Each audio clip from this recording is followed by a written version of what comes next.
Hi friends, welcome to Growing as Grown-Ups, where we believe each of us has the opportunity to keep growing in ways that can fundamentally improve our life effectiveness, our leadership influence, and our well-being. Through interviews, stories, and practical principles, we explore how you can accelerate your growth and unlock your potential to make the difference you want to make. And now, your hosts from the Leaders Lyceum, Dr. Sarah Musgrove and Dr. Keith Eigel. Hi, everybody, and welcome back to the Growing as Grown-Ups podcast. You might be picking up on the pattern that if I speak first, that means that we all have the pleasure that Sarah is actually interviewing our guests this week. So, Sarah, I have to tell you, I'm super excited about this podcast and your interview with John Golden. Yes. You know, I hope it's not because I'm geeking out on personality, but he's amazing. I hope you enjoyed. I know you enjoyed your time with him.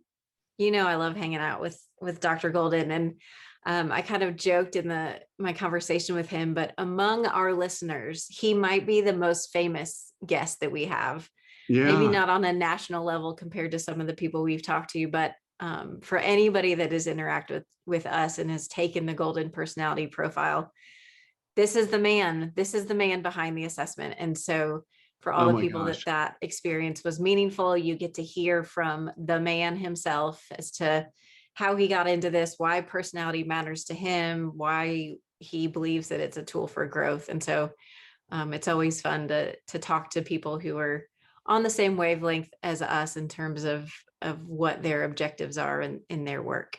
Yeah, I mean, it's we have always been so impressed with the reliability and validity and the way people feel like they've been captured correctly with this assessment. I think one of the things that one of the things that I've learned through our conversations of late is that, I mean, he is on every continent on the globe in all sorts of different languages. And so he really is kind of in this world, almost a global celebrity. But also his words, you know, he's got a very calm demeanor, but his words are just so impactful. He uses his words well.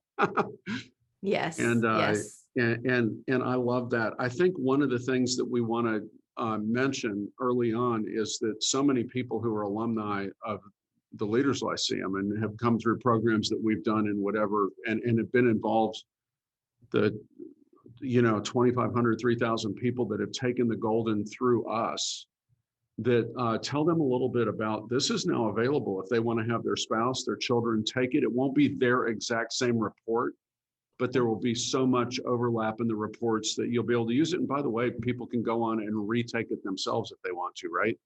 Yeah. I mean, how many times have we done a personality session and people come up and say, oh, I want my spouse to take this assessment. Well, now you can. I know, it's amazing. And so a couple of years ago, he moved the assessment over to his own platform, goldenllc.com. And for a steal of $29.95, people can just go on and sign up and take the assessment and have the report emailed to you. All of the core things that are in the report that they have received from us are in there. There's just some extra things in there that would be useful for students, right? In terms of suggested majors and suggested careers and but the strengths, the growth opportunities, all sorts of really useful information is in there. And so I want to make sure, just in case people don't make it to the end of the episode, that you know that at goldenllc.com you can go take the assessment, and we'd love for you guys to go do that and get that resource in your hands. Yeah. And then one more thing I want to mention before we jump into the interview is if you are one of our faithful listeners on this podcast, we'd love for you to hang around. We're going to talk a little bit about a summer series that we're going to do for July and August and how we would like you to participate in that time. So, Sarah, let's jump into the interview and we'll be back with them in a little bit. Sounds good. Dr. John Golden, welcome to the Growing as Grown-Ups podcast. We are so excited to have you with us today. Thank you, and welcome. I'm happy to be here. It's a good day. Awesome. Well, you might be in our circle of listeners, you might be the most famous guest we've had, because most people listening to our podcast have taken the Golden Personality Profiler that we use so often in our curriculum. It's the piece of training that I do the most often, because we love it. We believe in it. And so we are so honored to have you on here to speak directly to our listeners and share some of your wisdom and experience on just this aspect of self-awareness and understand your personality. So thank you for giving us your time to be here. So, before we hit record, we started talking about this, but I want to kind of go back to it for our listeners, that personality is a word that is thrown around so much and means so many different things, right? Everybody has their different idea of like, oh man, he's got a lot of personality means one thing, or, just all the different uses of it. And so in the context of the work that you have done, what does this idea of personality mean? How do you define it, or how do you make sense of it? It is a big question. And when you tossed it out to me earlier, it did make me stop and think, what is my definition of personality? And I was a little embarrassed because I've been using the definitions of all the theorists that I've studied my whole life. I've relied on their definitions, and I've never really thought about my own personal definition of personality. And it is so complex. It has both individual, and I think that's inherently the most important aspect that we're trying to get to, is what is it that an individual's personality is like? Mm. And each individual is just that, unique. But to understand their personality, we need to understand those models and those theories, that the rich history that other theorists and developers have brought to us. And so our definition within the Golden Personality Profiler is based on a complex theory of different models of personality. That one of the things I found that was interesting as a young man when I was beginning my journey with personality is that there were so many different theorists, and they all disagreed on what personality was, and what was most important was their disagreements, and they would define their definition of personality based on what others' definitions weren't, or what didn't work. And what I found as I looked at all of these different models is that there was actually a lot of continuity and consistency and synergy within their definitions. And rather than looking at the differences, what I focused in on was the similarities. And so we take those 5 theories and ideas: temperament, type, traits, the 5-factor model, and stress theory, and look at it in terms of how that impacts, defines our personalities. So it's a complex theory, but what we tried to do was to make it palatable, make it usable, make it friendly, and put it into a language system that helps individuals see themselves, maybe for the first time, in a positive light, and then do something with that information. Yeah. I remember my first Psychology 101 professor telling me something that kind of stuck with me. He said that if you remember 3 things, you'll do okay in life. He said, you're all getting older, you're all going to die, and you're all a little bit weird. That's some good life advice. Yeah, that weirdness is really important. We are all a little bit weird, or in Gordon Allport's mind, we're all unique individuals. So while we use these personality models to some people say, put people in type boxes, or to define them like a horoscope, or to put them into an Enneagram type, the real goal is to understand how an individual is unique. But the only way we can begin to understand our uniqueness is to understand personality at its basic understanding, how it's formed, how it's defined, how people are alike. If everybody was truly unique and totally differentiated from everyone else, it would be hard to develop measures for personality. But because we do have a base of understanding and a basis from which we are all, like Clyde Clockhorn said, we're all like some other people, all other people, and like no other people. And so, understanding how we're like other people is the basis from which we can begin to understand our uniqueness.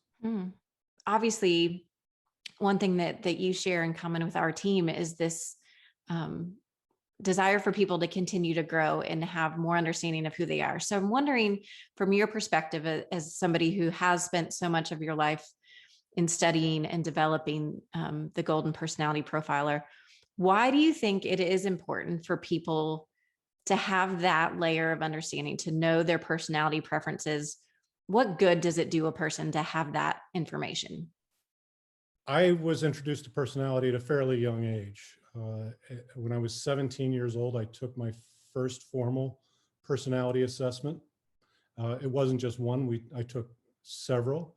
And it helped me so much to chart my future and to see that, frankly, as a young man who was a little bit lost, who was a little bit unsure of himself, who was searching for the future, it helped me get a sense of who I was that I don't think I could have gotten in any other way.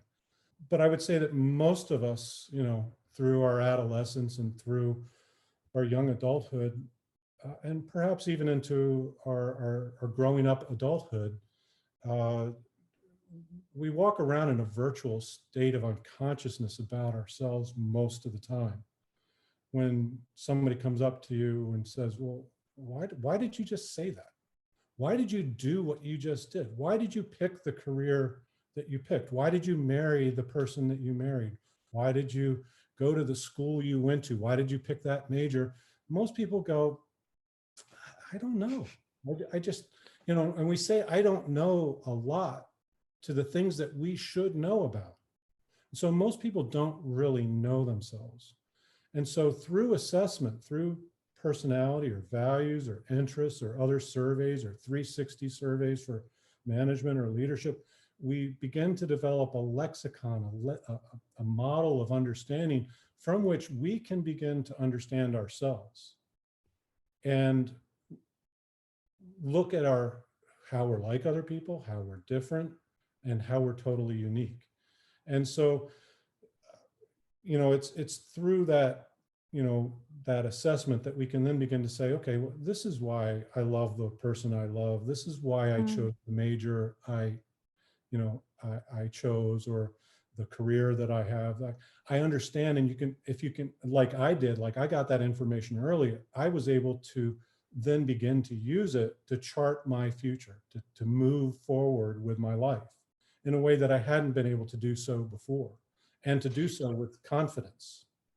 Would you expand on that a little bit and kind of say, just for you personally, how getting that understanding of yourself early on, I think you said you were 17, how that helped you navigate what was to come in your future? Yeah, 17 years old, I was unsure of myself. I had not been a stellar high school student. I was more interested in social life. I was more interested in girls at that time and having fun. It was the late 70s, the end of the hippie generation. And, I was the youngest of four. So my parents, this is Adlerian psychology for you in birth order, youngest of four, left from 12 on my own pretty much. My parents would leave me to my own doings. They'd go on vacation and say, here's the money and, here's some food, and we'll be back in 2 weeks. Oh, wow. And I was misguided. I look back and I regret that I didn't take more advantage of my academics at that time, but I lived my life, and I had been unsure of myself. Because I wasn't a great student and all my friends were going off to college and I wasn't going off to college, I decided to take, in today's parlance, a gap year and not go off to college. I was going to go off to Wyoming and camp and fish and do all these other fun things. But I happened to meet a young girl that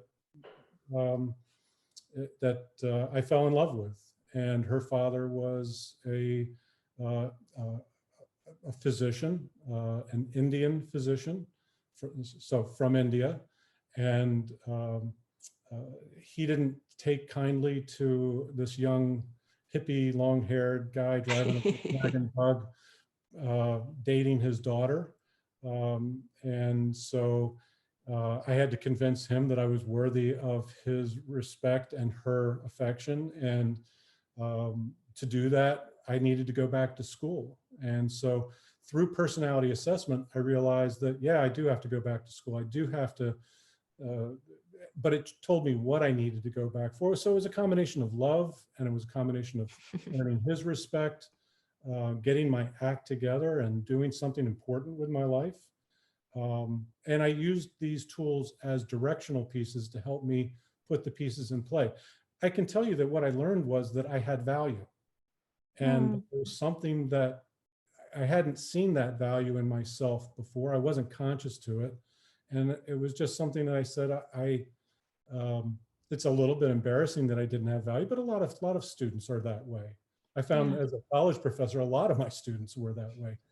I would have a line outside my office of college students that would come to me for office hours just to talk about their career plans, because nobody had ever asked them about their career plans. So I use that information to help me start to develop a foundation of self-confidence based on this picture of me as a worthy individual that the personality assessments and values assessments and other exercises that I went through taught me about myself. And I think it's coming back to the idea about personality, is that I had found in other personality assessments like the Myers-Briggs or the 16PF, which we used with tens of thousands of people at an individual level of interpreting and teaching and training them, that they often left people with the idea of, this is what you are. Yeah. So live it, love it, be it. Don't think you can change it. Don't try to be something different. This is who you are. Accept it and move on with your life in that fashion. And I looked at it and I said, but I am this, but I also want to be this. I want to be, the picture of me at that time was very outgoing and social, but a visionary, a heavy imagination, an emotional person who was very adaptable. So in the Myers-Briggs language, ENFP. In our language today, we call it ENFA, extroverted, intuitive, feeling, and adaptive. And that fit for me, but that wasn't enough. I remember the specific feeling of learning that 80% of all managers at that time were thinking judging types, or in my language, thinking organizers. And I was like, well, that's not fair. ENFAs or ENFPs can be great managers too. It's just a different type of management. Yeah. And so I kind of used that as the idea for the foundation of, you have to understand who you are, but you have to understand where you're going. You have to understand what you are becoming. And becoming was more important than being. And that opened up a whole world to me, because it took me from who I am to what I could become. And it's just like, I learned that I was right-handed, but I learned in life that there were a lot of things that I needed to do with a left hand. And I needed to be just as good with my left hand at certain things than I am. And this has an impact on maybe some issues related to other questions that we wanted to get to, which is around leadership. Is, in life, to be an effective human being, you've got to be very versatile. And being one way is not versatile. But by understanding this model, you can then begin to understand, well, what are the things that you need to develop? I learned that I needed to develop the skills of being more reflective and thoughtful, being more quiet and not so talkative all the time, to learn to sit back and be passive, to learn to listen. I learned that I needed to focus on details and organization. I'm still not good at that. And that I needed to learn how to be more rational and not be so emotional all the time. I also learned that I needed to be more organized and more scheduled and planful, that an adaptive approach to life wasn't always the most healthy. So I learned all of these other things. And I found in Gordon Allport's trait theory a really fascinating concept called functional autonomy. He believed that a person could develop personality traits that they did not possess through inheritance, but they could develop it to the extent that and I'll use an example, they could develop it to the extent that traits that they didn't possess became inherent parts of their personality that were indistinguishable from those inherited traits. So take a person who's extremely talkative. A person can learn to be quiet. They can learn to listen. They can learn to be reflective, and they can do so to the extent that that skilled, learned trait becomes indistinguishable from the opposite trait, talkative. And you can do that with anything. So what it says is people can learn, people can develop themselves, people can grow. And what I also learned is that there's a natural inherent path within Carl Jung's theories, Isabel Myers picked up on it, of how different personality types grow and learn in a very unique pattern of that process. Yeah. Yesterday, we were talking with Keith in preparation for some of the things we've been doing together, and he talked about this concept a little bit, and I'm trying to think. I just got lost in my thought a little bit, but we can maybe you can. Yeah, just one of the things that Keith and I have noticed over the years of talking to people and coaching them using the Golden Personality Profiler is that there are common themes we hear among people with similar personality types in terms of where they need to grow and the ways in which they grow and the types of steps that help them grow. And so that's the big project we're working on, is kind of taking the work that you've done and the experience that we've had and creating these more targeted growth strategies to help some of our clients. But John, you've just said so many good things that I've been trying to take notes, but I want to just come back and reinforce, and then kind of the next rabbit hole I want to go down. But I think what you said is so important and worth reiterating, is this idea that your personality in whatever type you get as a result of an assessment is not the limit of who you are. It maybe describes who you are today. It describes the way you're experiencing life. And the way that we phrase it in a couple different ways are that this report does not define you. It refines your understanding and then gives you a window into how to become a more perfect version of who you are.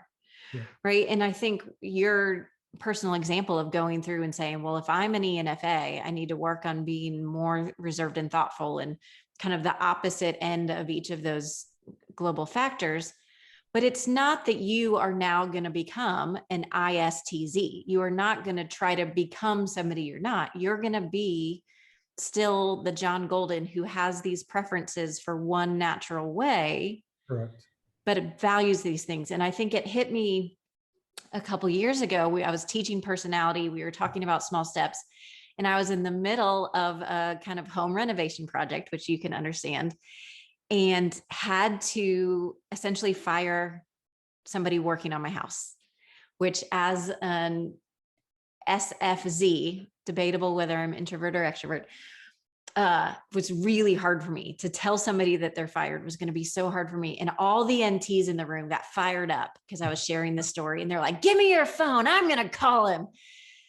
And it's like, I would, in the moment I was like, okay, how do I be like that person who wants to just pick up the phone and tell them like, oh, I need to be more like an NT. And I was like, no, I don't. Like, I'm never going to be that person who loves to, deliver the hard truth.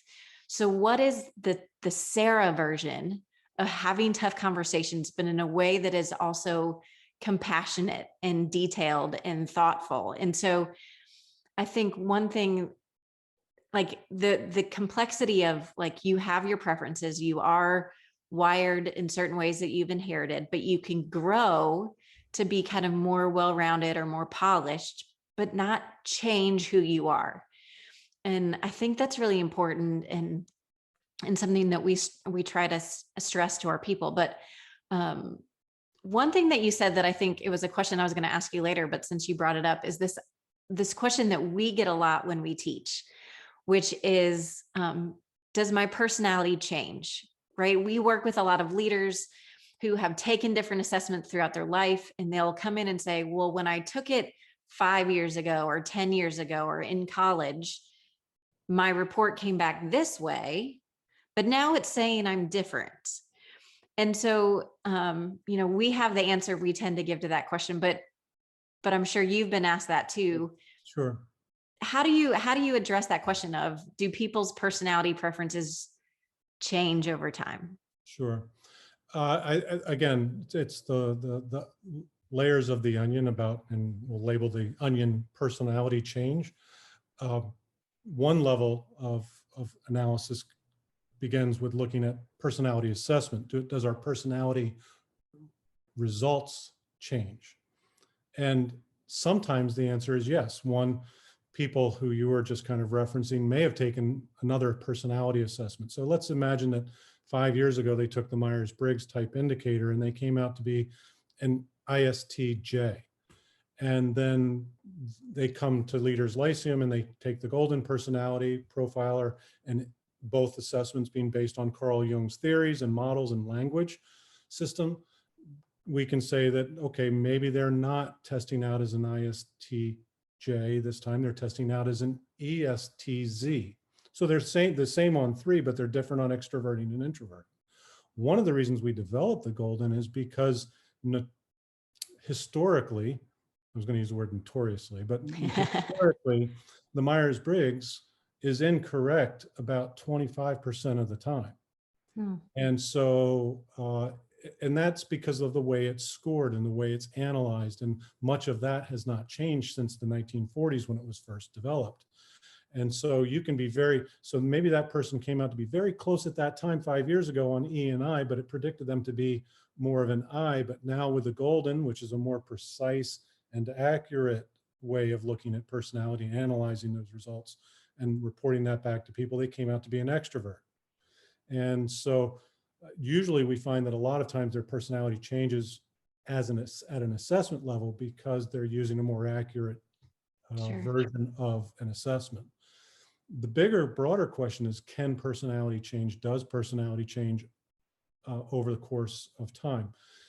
We have different levels of our personality understanding. There's the way we inherently see ourselves, the way we were when we were a young child, from age, birth till age 15. It's heavily influenced by both genetics and by our parents and other important loved ones in our life, and how they teach us to see ourselves and the self-image that we develop of ourselves. And then we develop a young adult personality concept. Either we agree that we liked what we were taught to believe about ourselves, or we don't like what we saw. And so we have that image of ourselves. And then ultimately, I think people come to an understanding of their personality as mature younger adults, young middle life adults, say 25 to 35, 40, where their personality is settled in, they're comfortable with it. The confidence just exists around how they exhibit it and display themselves, and they know themselves. And so you can see some change within personality from the way we saw ourselves as young to the way we see ourselves as kind of middle life adults, still kind of forming our thoughts and consciousness. And then the way we see ourselves as adults, there can be change. I tend to think that most of the time it's that perception that changes, while the personality itself was stable and present. And so it's the way we see ourselves that changes, as opposed to the fact that our personality is not really all that much changing. We know that most of the time people take personality assessments, the results don't change. Very subtle, little minor adjustments. Sure. Over the course of life, we can see dramatic changes, but it also depends upon how conscious we are of ourselves. Because we hear stories of people who... I just want to say, I think people evolve, not change.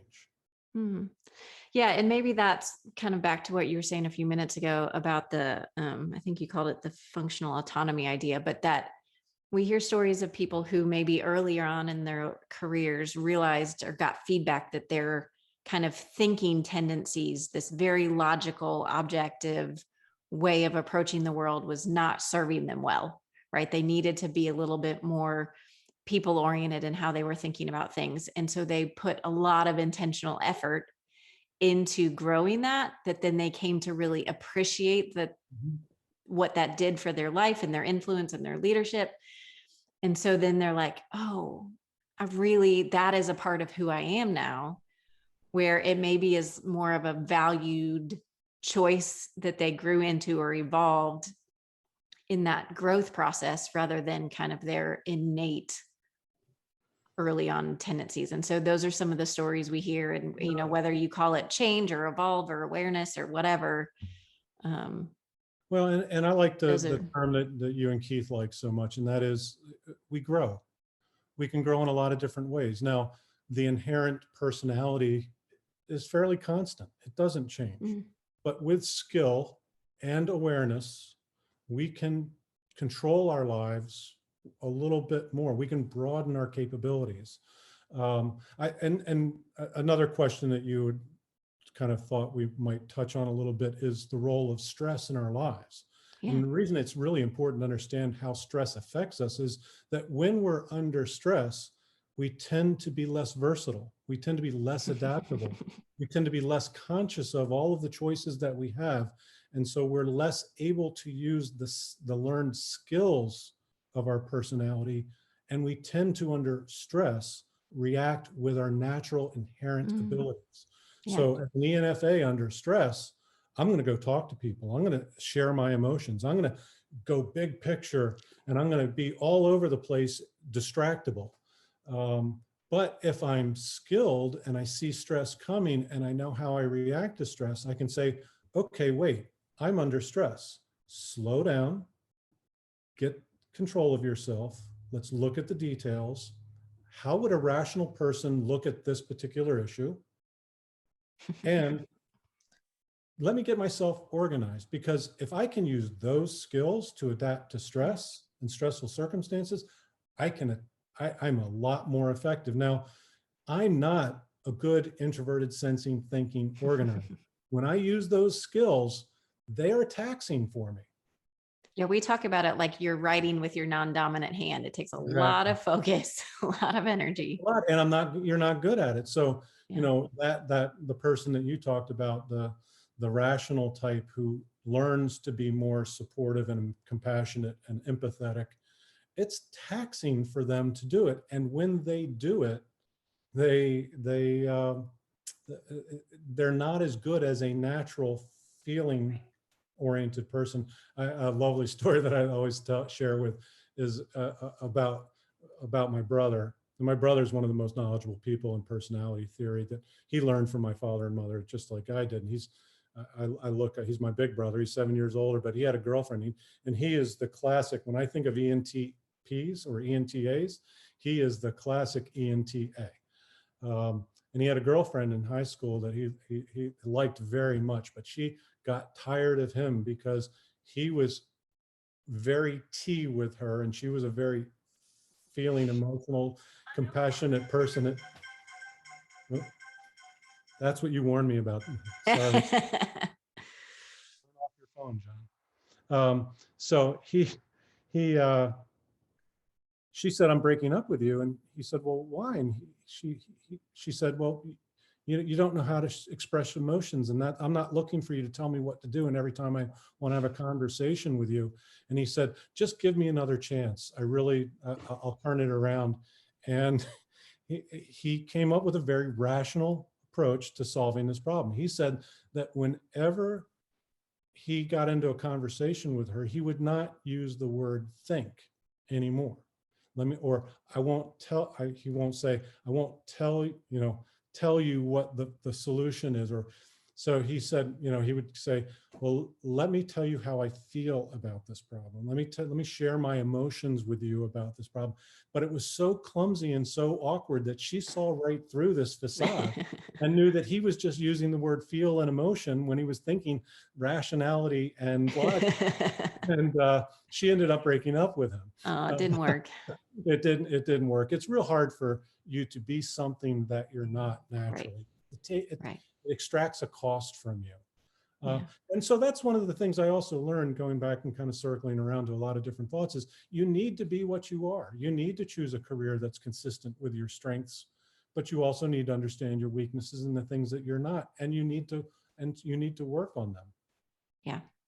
And I think that's good. And I think there was a big push, at least a number of years ago. I'm sure it's still out there somewhere that, and I love the work that Marcus Buckingham and the Gallup and Clifton and all those people have done about really understanding your strengths, right? And that's really good for somebody to understand early on in their journey, to figure out what are the things that I'm wired to do that come naturally to me, that are going to be easy, that I can do really well.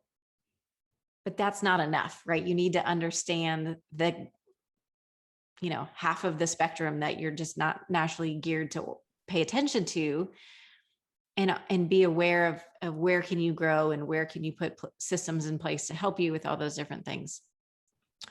So John, we are running out of time, but you brought up kind of the importance of these stress reactions and some of the career implications. And I know that in the last few years, and you'll have to tell me exactly when, the Golden Assessment moved off of the platform it was on previously, and now it is available on your own website where people can go and take it. And the report has some new sections, at least relative to the reports that our clients have gotten in the past, that include some career suggestions or majors, that if somebody has maybe that kind of high school, college age student that they want to take, they want to have take the assessment, those would be really useful.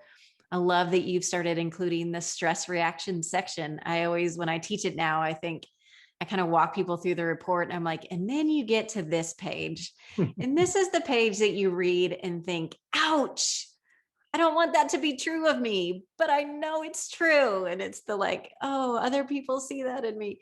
And it's the, what do you look like when you're under stress? And how is that not effective? And so for anybody that's listening that hasn't taken the Golden, or people that took it a number of years ago that want to see some of these extra things, or they have a spouse or a friend or a coworker that they want to take it. When did you move to your own platform, and how do people go and take the assessment? Yeah, so it was basically 3 to 5 years ago. We had a relationship, and we still have a relationship with Pearson Assessments, which publishes the Golden in France and the UK, Australia, Singapore, India. But I felt that I could do a better job of serving the US market. And I was doing things with the Golden, particularly around the stress management report, that an aspect of the report that I could do more autonomously and quickly if I didn't have that tied up relationship with Pearson. So we still have a lovely relationship with them, and they publish it in other languages. We also have a German publisher, a South Korean publisher, a Turkish publisher. And so that's how we're expanding through all of these different international publishers. But the Golden is published in the US on our platform at goldenllc.com. And individuals can go. It serves both large group administrators, consultants, counselors, human resources folks, but it also serves individuals. So we have university students come and take it on their own for classes, or individuals or spouses or children. And so you can go to goldenllc.com, select take a test, and for a fee, I believe it's $29.95. Seems like a lot to me, but in relative terms, that is a steal. Yeah. It's a very reasonable fee. You can get your 20-page or so Golden self-development report, which includes your scores on type and temperament. You get 10 global scale scores. You get 40 facet scale scores. You get your tense versus calm scores. You get support guides to help you interpret it. And so it's a way to help those individuals who might not otherwise have access to, assessment through an organization or through a school. So it is a very effective. As soon as you click, submit, you get your results and you get the support guides, and you also get our email address. And so people contact me individually all the time and say, hey, I don't understand this aspect of my results. We've also developed something new, which if we have 2 people taking a report, taking the golden, we can actually develop a person-to-person report. We call it the P2P. The person-to-person report allows you to explore your similarities and differences with another individual that took the results. And that's something new that we came out during this COVID pandemic period, and people are loving it because they say it really makes their results real when they can use it to discuss their results with another individual. So you'll have to let me know if following this podcast, you have an uptick in couples that take this assessment. I'm like, I need to get me and my husband to get one of those P2P reports. Yeah, and right now we're not charging for that P2P report too. So any individuals that do take it together and let us know that they would like that, we'll give that to them, and within that cost of that assessment. So it really is a way to extend those results and make use of it, because that, again, come back to Allport. He said personality is something and does something, and you can use your results to make improvements, to grow and develop yourself. And that's what it's all about, not just being stuck in a box and not just getting this label plastered on your forehead. It's really to do something with it and use it in a way that helps you grow, helps you be successful, helps you be happy in this very chaotic time that we live in. And it's challenging, but knowing yourself and knowing how you're weird is good for all of us. Yep. It is one of our favorite tools to help grownups keep growing. Yeah. So with that, your words were a beautiful way to end this podcast. So for now, we will say thank you, and we will be talking to you again in the future when we go deep on personality theory. So thank you again for your time. Thank you. It's been my honor and pleasure. All right, Sarah. I hope everybody enjoyed that as much as I did. I mean, there were so many things and so many places to go deep. I don't think we'll do that as we debrief this. It's more of a philosophical discussion on personality, and we don't want to take our whole audience down that road. But I tell you, one of the things that I loved about what he had to say, it was thematic through the whole interview, is that when we really begin to understand what's being measured in something like the golden, right, in a measure like this, it doesn't put us in a box, but actually understanding the box that we might be put in is an important first step in understanding how we are different than that box, how we're unique, right? How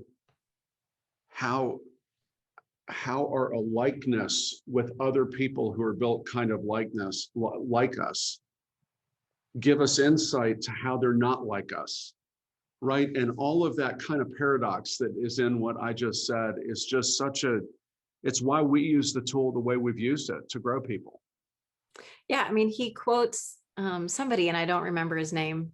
I should know this by now, but he says, we are like everybody, like all people, some people, and no people, or some more poetic way to say that. But this idea of finding the ways that we are similar that then helps us identify our uniqueness. And I know that's true for me and my personality type. And I'm sure you could say the same thing, that having taken the golden, I resonate so much with other people that are wired like me. But then I also immediately notice, yeah, but I'm not quite like that. I'm not necessarily as warm and compassionate as all SFs. I'm a little more analytical, or different things like that. And so I think this idea that using an assessment, any assessment, we like the golden, but really any assessment that gives you a deeper understanding and language to describe your experience of yourself, but then to use that to also say, but here's how I'm not that thing. And that is just as important in the process as putting the language to what is true of you. Yeah, and he used the phrase, when we begin to understand that, when we begin to understand how we're different, it gives us the ability to chart our future. It's like we have agency in where we're going. We're not trapped in this thing as though it were assigned to us and we've got no place to go. But understanding is the starting point for us to chart the future, to recognize where he spoke about it so beautifully. I don't need to repeat it, but how the way we're built is not serving us well, right? And that we want to be different in some ways. And I just thought that whole idea, but then the idea that going down that journey is not, it's not free. It exacts a cost. He said it exacts a cost of us to grow in these ways. He used it more in the context of when we try and be someone we're not. But even when we're growing, it's not free. We've talked so much, there's got to be the challenge and contradiction. And I think that's the thing that we've found, the way we've used it in so much of the work that we've done, is that there is this opportunity to use what this report tells us about us to challenge our own understanding of ourselves and to weigh that against the us that we're trying to be. And as you mentioned in the podcast, to become a more perfected version of ourselves, right? All of that, so beautiful to me. Yeah. I mean, I think to what you said there at the beginning about how it exacts a cost when we are having to continually live in a way that's not in line with who we are and our personality preferences. We use the example all the time when we're teaching these workshops about handedness, right? And we have people literally take their pen and write their name and phone number. And then we ask them to switch hands and write it with their non-dominant hand. And I think if any of our listeners want to try it, you'll feel it immediately that when you're doing something that isn't in the way you're naturally wired to interact with the world, you have to concentrate more. It takes more energy. It takes more focus. It feels awkward. It feels uncomfortable, all these different things. And I can tell you from my personal experience, I've had jobs that felt like that every day I was like, why do I hate this so much? Why is this job draining me? And then once I finally got some language, it was like, oh, because there is no resolution to what I'm doing every day. And I'm an organizer and I like that closure. And it was like, I can't do a job like this every day and not go insane. And so, that's just a fun example in a way that we help people understand this concept of the cost of working outside of your preferences. But then to your later point that just growth is hard. And the more we wrestle with these things, there is benefit, but it takes a cost. And yet he made the point, it increases our versatility. It increases our adaptability to circumstances. And as we've always made the point in all of our programs, reiterated by your conversation with Dr. Golden today, we get to lead and have influence in ways that we want to, not just in the specific circumstances that kind of fit the way that we are maybe more naturally built. So I love the idea of figuring out your strengths, figuring out how you work. But folks, once you get to the stage of life where you want to have influence with people, where you want to lead others in the broad sense of the term that we define it in, just living into those strengths is no longer the thing. It's how are we growing? How are we evolving? How are we becoming the more perfected version? So again, fantastic. Folks, again, let me just reiterate what we said at the beginning, goldenllc.com. Go on there, $29.95, and we'll get, you can have the people that you love, care about, work with, that you want to get in. There's also, Sarah, you want to tell them a little bit about, I think he brought it up in the podcast, but his offer to even give them a free version of the one-on-one as they're continuing to research and I think collect data around that. You and I should do it, probably. We should do it with our spouses. Yeah. Yeah. And I think one thing we just want to throw out there too is it's really beneficial for you guys as individuals to take this assessment, or as Keith was just referencing, the one-to-one with a spouse or a partner or somebody you work closely with. But this tool is really beneficial and we use it all the time in helping teams learn to work together more effectively. And so if that's something that you're interested in, you want to have a group of people you work with go through this, have them take the assessment. And we would love to come facilitate a session with your people about how to understand each other, how to really leverage the differences instead of getting frustrated by the differences. So let us know if that is something that matters to you. And another thing we'd love to hear from you as we are moving into the summer, we're kind of already in the midst of summer, but as we close out the summer, is just what questions you guys have when you think about the ways that you want to have impact in the world, the ways that you want to keep growing as grownups.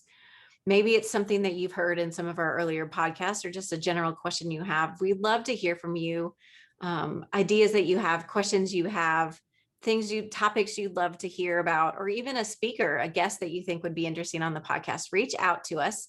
You can email us at grownups@leaderslyceum.com.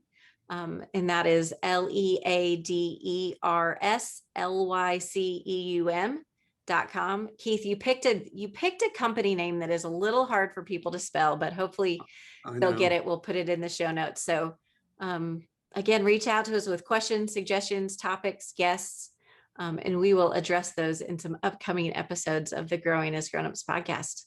Grownups@leaderslyceum.com. That's it. Excellent. We'd love to get your questions on one of these summer session podcasts. So send them to us. Sarah, as always, great job with Dr. Golden. We will look forward to seeing people on our next episode. Have a great week. Thank you so much for joining us for another episode of Growing as Grownups. Take a second and subscribe to the podcast so you don't miss any future episodes, and tell your friends. You'll find all of the goods related to this episode, including the transcript, videos, links, and other ways we can help you keep growing as a grownup on our website, growinggrownups.com. Growth isn't easy, but it's completely within your reach. Until next time, journey well, friends.